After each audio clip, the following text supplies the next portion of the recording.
Well, it's been a rough week in the markets. The global economy is struggling due to the spread of COVID-19. Wall Street saw its worst week since the 2008 financial crisis. The JSE hasn't been spared either. It closed down 11%. So to discuss this, we're joined now by David Shapiro from Sasfin Securities via Skype. David, thanks a lot for joining us this afternoon. In fact, this effect of the coronavirus is known to be worse than the actual US-China trade wars. Worse, much worse, simply because of the speed at which the market has corrected. And the problem is that we knew what the issue was with the trade war, and it was more an economic issue. This is an issue we don't know. But your previous guests, mentioned the panic or how people are responding to it. And that's the concern. That's what's driving markets down. We don't know what the economic effects are going to be. It hasn't spread in America, and yet the way that people are responding on Wall Street, it's as though it's going to close down the entire U.S. economy. But don't brush it aside, because what happens is people fear, or as people get concerned about it, of course they stay indoors, they don't do things, they don't go out to meetings, they don't go to shopping malls, and that in itself actually drives down economic activity. We thought it was only going to be China, but now the markets are responding as though it's going to be a complete meltdown of the global economy.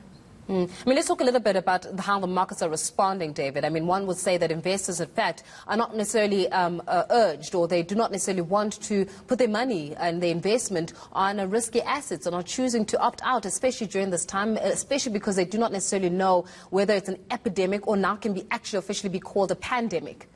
Well, Faith, what you have to understand is that markets are connected by computers, and there's no human interaction anymore. That's very 60s and 70s. Today, it's computers that drive markets and traders that drive markets. So when they smell that there's a downturn coming, of course, it exacerbates the issue and it exaggerates the issue. So that's why we get these very, very sharp movements. And you have to just wait, like catching the flu or like a rainstorm. You just have to wait for it to pass. And that's the reason that people are not going into markets. They're not competing against humans. They're competing against machines that have got no emotion. So and it's not only the equity markets, it's the bond markets, it's the commodity markets, it's the foreign exchange markets, are all connected and driven by these algorithms. And that's why you get these scary kind of movements all the time. So it is sparked. It's sparked by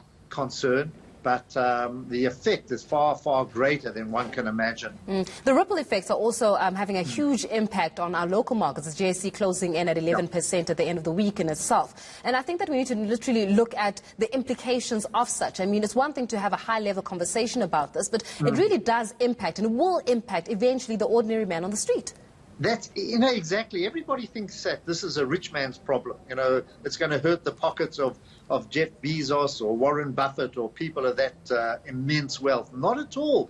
You don't understand how many people's savings are going to be affected this. The ordinary person in the street, the teachers, the firemen, the policemen, and people like that all have their savings invested in the stock market. And when you get these kind of disruptions, the impact is felt by them as well. But I have to say one thing before we go into deep panic.